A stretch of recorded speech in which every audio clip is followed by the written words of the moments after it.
Mesdames, Messieurs, bonsoir et bienvenue dans cette édition. Dans l'actualité de ce jeudi, les conditions du dialogue politique prennent forme. Pouvoir et opposition sont tombés d'accord sur la création d'une commission cellulaire indépendante. Une troisième rencontre est prévue pour la semaine prochaine. Affrontement entre forces de l'ordre et les étudiants de l'ENDSS. Ils réclament toujours l'instauration du système LMD à l'école. Beaucoup d'étudiants ont été arrêtés. Vous le verrez dans un instant. Atlantique de Mati Diop parmi les 21 films en lice pour la Palme d'Or au Festival de Cannes. 27 ans après son oncle Djibril Diop Mambéty avec Yen. C'est l'histoire qui se perpétue chez les Diop. On vous dévoile les coulisses dans un instant. Voilà pour les titres. Le développement, c'est tout de suite.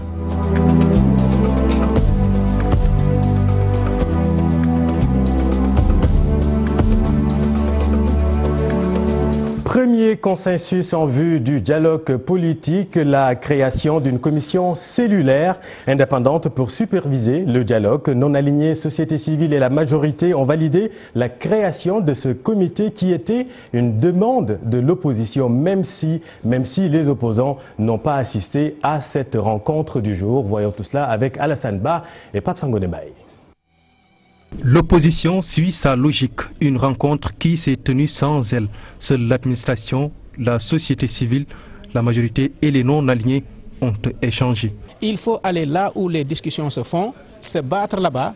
Et maintenant, quand votre bataille ne porte pas ses fruits, vous retournez, vous vous adressez à l'opinion pour que l'opinion sache que vous, en tant qu'acteur politique, vous avez fait ce que vous deviez faire, mais c'est l'autre partie qui ne joue pas le jeu et que l'opinion puisse sanctionner cette partie-là qui refuse de prendre les dispositions qui permettent d'avoir des règles consensuelles en matière électorale. Depuis hier, déjà, ils avaient fait un communiqué pour dire qu'ils n'allaient pas être là, mais ils n'ont pas fermé la porte. Ils ont adressé une correspondance au ministère de l'Intérieur pour réclamer, je crois, une personnalité indépendante qui devrait diriger les travaux. Et nous avons réglé le problème aujourd'hui, parce qu'au niveau de la majorité, nous sommes d'accord avec cette proposition de l'opposition. Une demande qui, selon le coordinateur des non-alignés, est prise en compte. Un comité constitué de 3 personnalités ou plus jugées indépendantes sera installé. Au-delà de ce point d'accord, les non-alignés ont aussi fait des amendements en audit du processus électoral souhaité. Parce que la question fondamentale, aujourd'hui, c'est le processus électoral.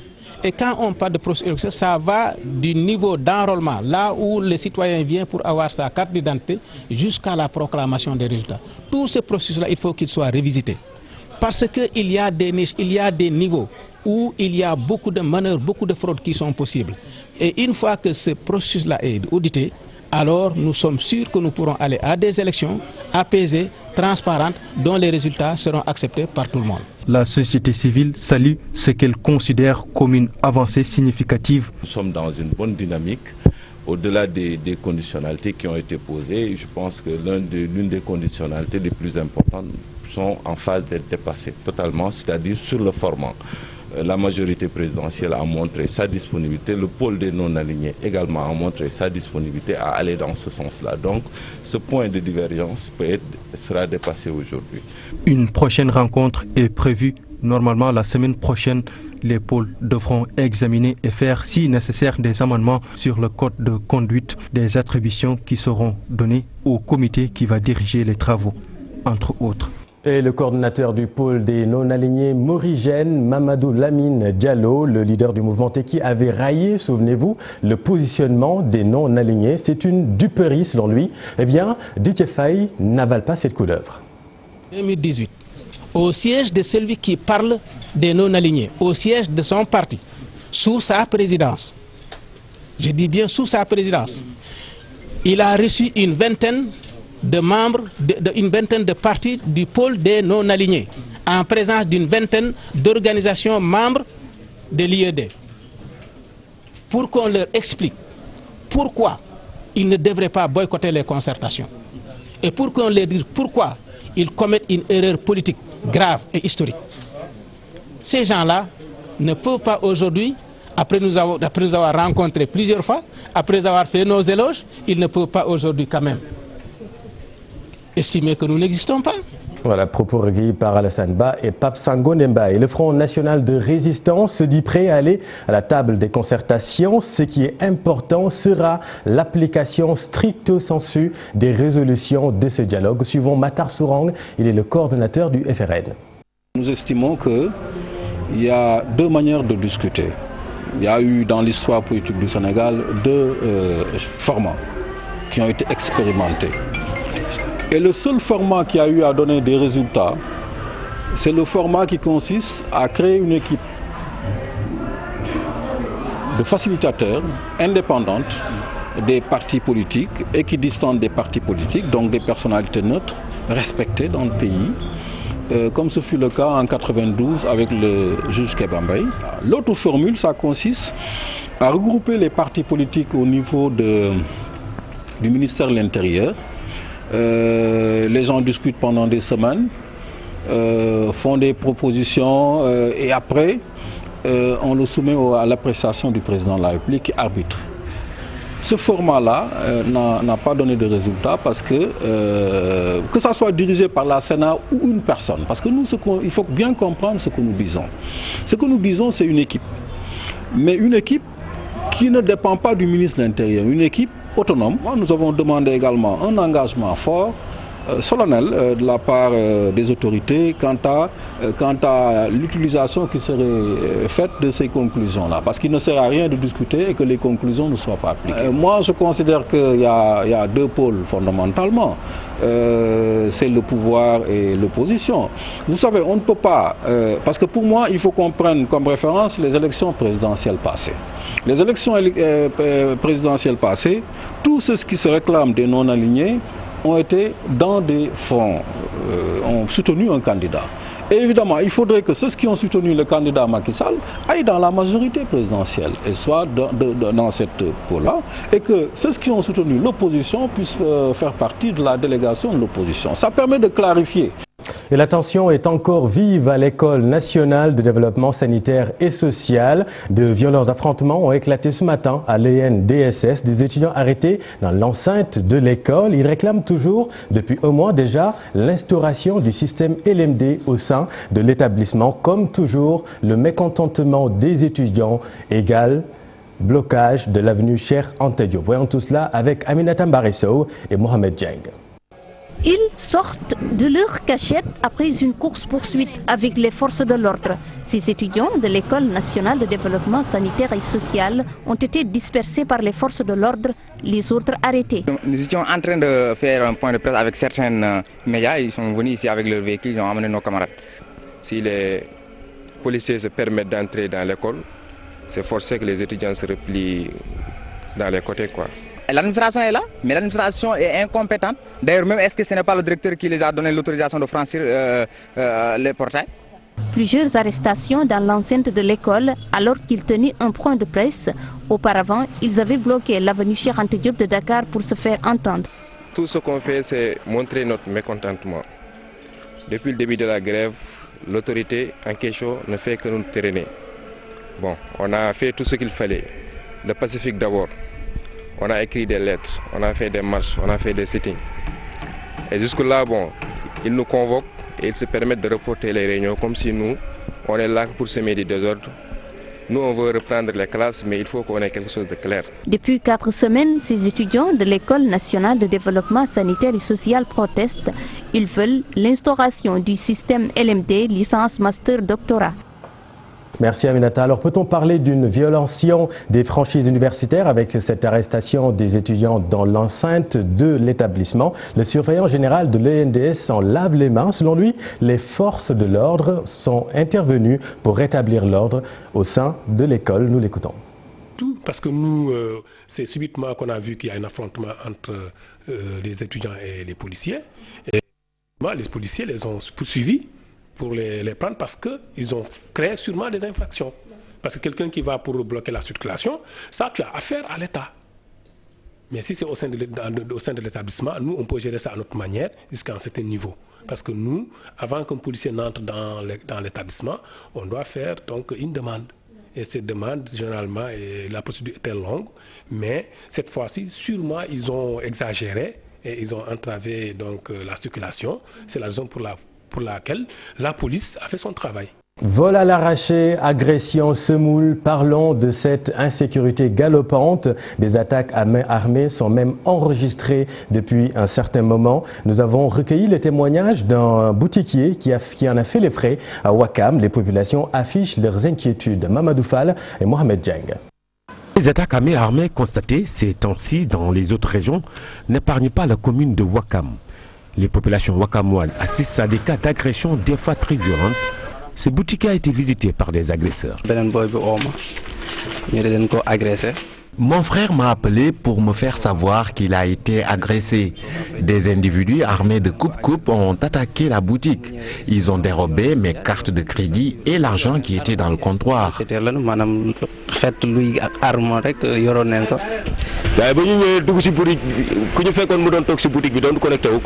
Ils ont menacé celui qui était d'abord à l'entrée de la boutique avant d'emporter du lait et plus de 200 000 francs CFA. L'autre qui conduisait le véhicule nous a tenus en respect avec une arme à feu.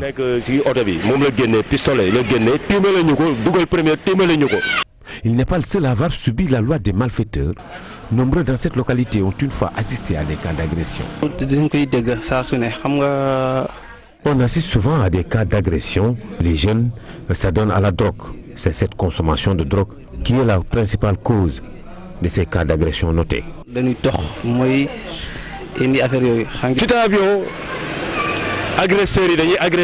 Ici, les agresseurs dictent leurs lois. Ma sœur elle-même était victime. Elle était sortie aux environs d'1h du matin. Malfaiteur bien identifié selon cet habitant du quartier. D'ailleurs, il loue le travail remarquable de la gendarmerie.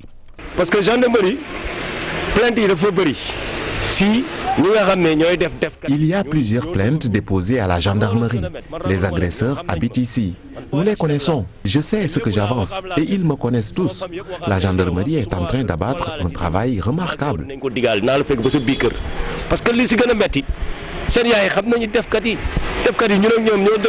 La recrudescence des attaques à main armée au Sénégal inquiète les populations. Elle demande aux autorités de prendre ce phénomène à bras-le-corps. Merci Modou. Et puis vous les avez remarqué, ces zébus qui se pavanent dans les rues de Dakar, dans la circulation. Ces animaux représentent des dangers pour les automobilistes. On en rencontre même sur l'autoroute à péage. Vous vous rappelez l'accident qui a coûté la vie à l'un des membres du groupe Gelongal. Alors ces animaux, qu'est-ce qu'il faut en faire? Pourtant, une réglementation existe, suivant à ce propos le conseil technique du ministère de l'Élevage. Il y a des textes qui encadrent la divagation des animaux, 275-1986, qui réglemente la mise en fourrière des animaux qui sont en divagation. J'ai rappelé également le texte qui réglemente les parcours de bétail. Je leur ai même dit dans certains cas, une certaine espèce comme le porc, normalement, doit être vraiment en claustration, c'est-à-dire en lieu fermé. Voilà, donc ces textes, il était bon de les rappeler. Je rappelle d'ailleurs qu'en termes de divagation, ce n'est pas le ministère de l'Élevage, ce sont les mairies. Et certains maires ont créé, c'est autorisé par la loi, des fourrières municipales pour garder les animaux qui peuvent même être vendus au bout d'un certain délai. Donc voilà, je pense que dans une cérémonie comme ça, il était bon de rappeler la base réglementaire. Voilà, le docteur Khadim Gueye qui était avec Pape Faragning, c'était lors d'une cérémonie organisée par la société Sénac. En banlieue Dakar, les espaces libérés par les sinistrés aiguisent les appétits et font l'objet de spéculations foncières ou sont transformés en dépotoirs sauvages d'ordures. Pour y mettre un terme, le ministère de l'Urbanisme interdit toute transaction foncière sur les sites concernés. Reportage Salif Sow, Asmalik Sek. Wakinan Nimzat, Medina Gounas, Djidé Thiaroye Kao, 3 communes, un dénominateur commun. Là-bas, les espaces libérés suite aux fortes inondations des années précédentes sont réoccupés de manière illégale par des tiers. Les espaces libérés restent encore au niveau de ces communes-là, donc favorisant le développement d'un certain banditisme, mais aussi parfois les inondations, les eaux stagnantes, donc, qui sont à l'origine de certaines maladies.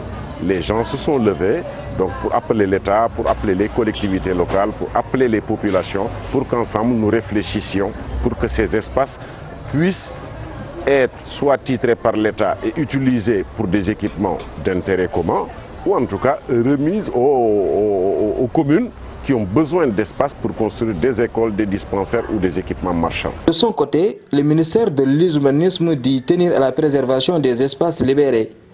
La transaction foncière est strictement interdite. Peut-être qu'en portant aujourd'hui le plaidoyer, ils vont informer ces populations que vous risquez demain d'être déguerpis, parce que là on ne va plus reloger, mais ce sera un déguerpissement. Et mieux, le ministère a déjà cartographié l'ensemble des espaces. Ça veut dire que demain, personne d'autre ne pourra justifier que ici ça a été une appartenance à une appartenance privée ou pas. Nous avons cartographié l'ensemble des zones où nous avons déjà libéré, donc nous avons ça en coordonnées géographiques géolocalisées. Et demain, si l'État compte faire vraiment un équipement ou bien décide d'en faire une affectation légale aux communes, on a les coordonnées, on a les contours et cela ne va pas poser problème. C'est à le risque et péril en soi que je dirais. La mobilisation sociale et collective a permis de construire des infrastructures de base dans certains quartiers dits précaires de la banlieue de Dakar. Karim Fofana est allé chercher la bénédiction de Tivaouane dans son ambition de kigaliser Dakar. Il va falloir être ferme car notre pays vit une crise d'autorité, lui a rétorqué le calife. Serigne Mbaye Sy lui-même a fait le constat, l'anarchie est partout selon lui. Cheikh Anta Diop, c'est la tire. Serigne Mbaye Mansour Sy, le khalife général des Tidianes, lors de la visite du ministre de l'Urbanisme, de l'Habitat, des Logements et de l'Hygiène publique, n'a pas porté de gants pour décrier l'occupation anarchique des rues à l'origine des encombrements et embouteillages. Garage, atelier, ñepp ngi installé ci mbedd mi. Les Sénégalais sont de vrais anarchistes parce que têtus, il y a une crise d'autorité manifeste dans ce pays. Les Sénégalais sont indisciplinés, impolis. Dañuy wax crise. Crise yi bari na. Waaye crise d'autorité amna. Abdou Karim Fofana, venu solliciter des prières auprès du khalife général des Tidianes pour la réussite de sa mission, a exposé les grandes lignes de sa politique. Walu set nak mom suñu dëkk yu bari manam mbirum mbalit ak yoyu problème la fa. Les ordures, la saleté, c'est devenu une problématique dans ce pays. Nous allons tout faire pour veiller à la salubrité. Les grandes villes comme Kigali au Rwanda, Casablanca au Maroc sont les exemples dans le domaine de la propreté. Ni ñi tuddé Kigali ci Rwanda, diko tuddé Casablanca ci Maroc, ñu doon ay dëkk yo xamné dañ leen ragné ci set. Zéro déchet, c'est le slogan lancé par le ministre de l'Urbanisme pour veiller à la salubrité et à l'amélioration du cadre de vie des Sénégalais. Merci cher. Et puis le ministère de la Santé a présenté ce matin sa revue annuelle conjointe 2018.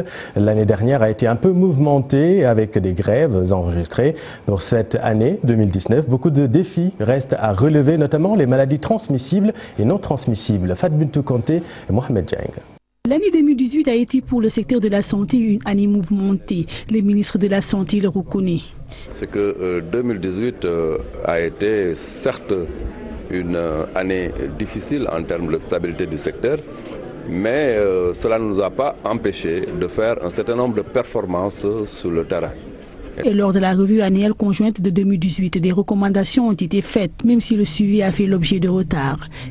Qu'à la lumière de quelques recommandations non satisfaites, qu'il y a lieu de renforcer la coordination entre le niveau opérationnel et le niveau central, mais surtout la coordination entre les instances au niveau central dans le suivi. Pour cette année 2019, beaucoup de défis sont à relever dans le système sanitaire, notamment celui de la prévention. 2019 sera pour nous aussi une année où nous devons repositionner la problématique de la prévention dans le système de santé.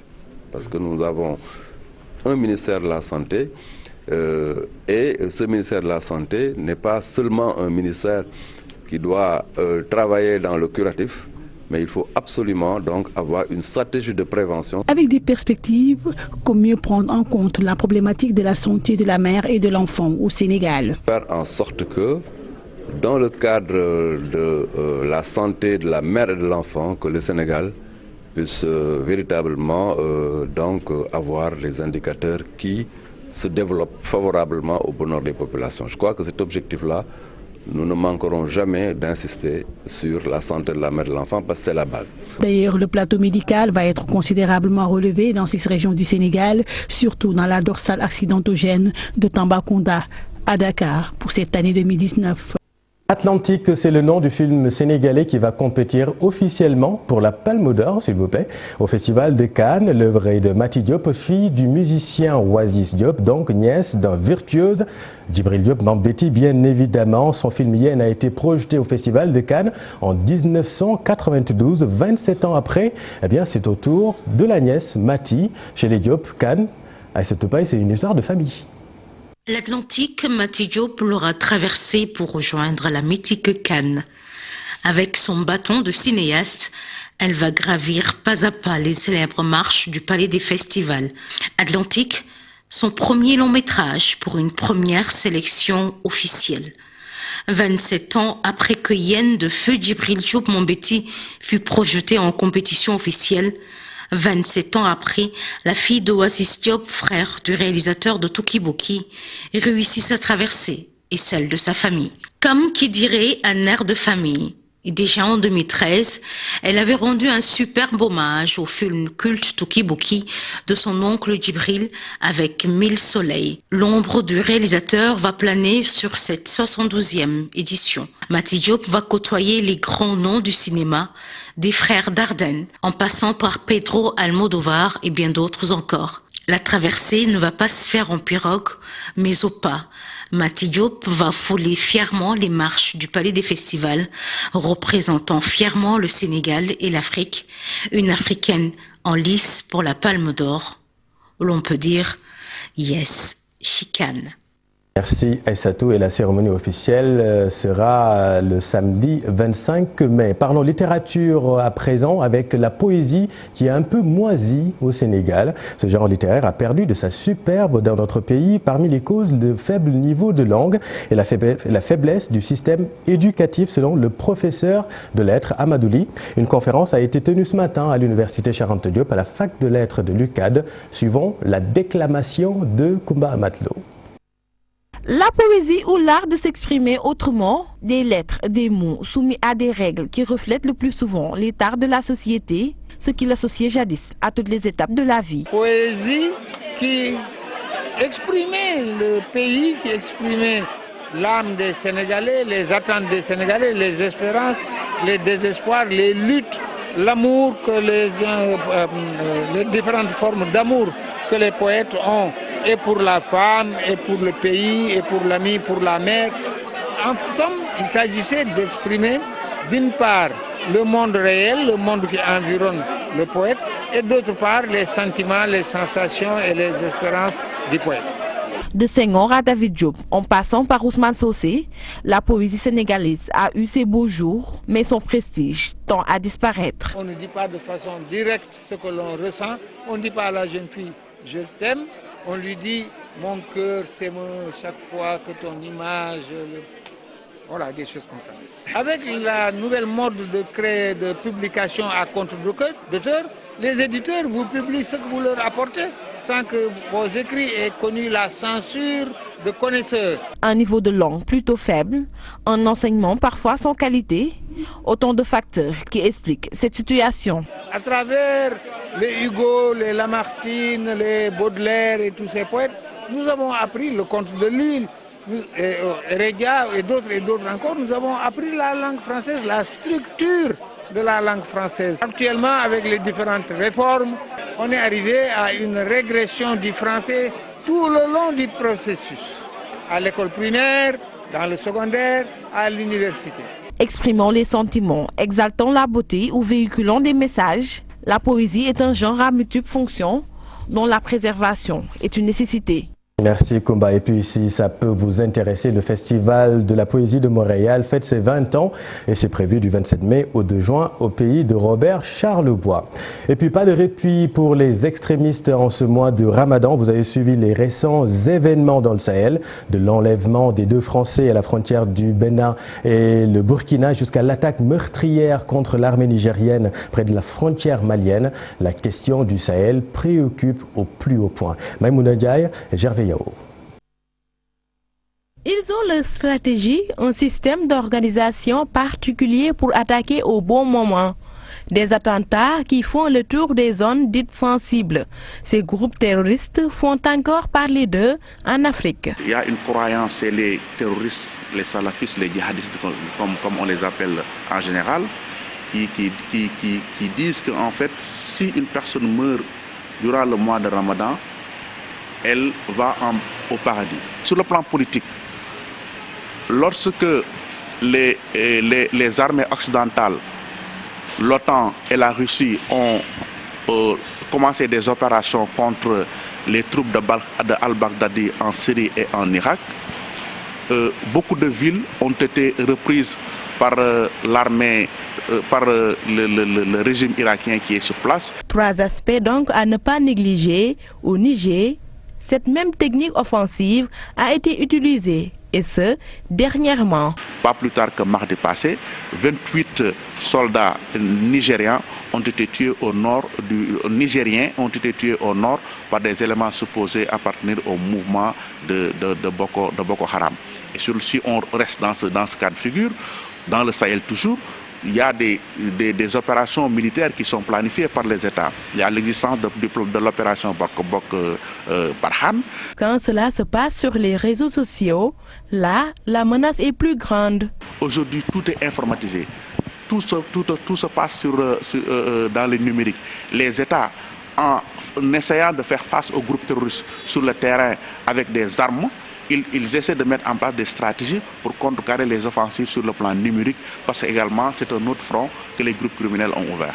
L'espoir est alors permis avec les engagements pris par les chefs d'État à l'Élysée.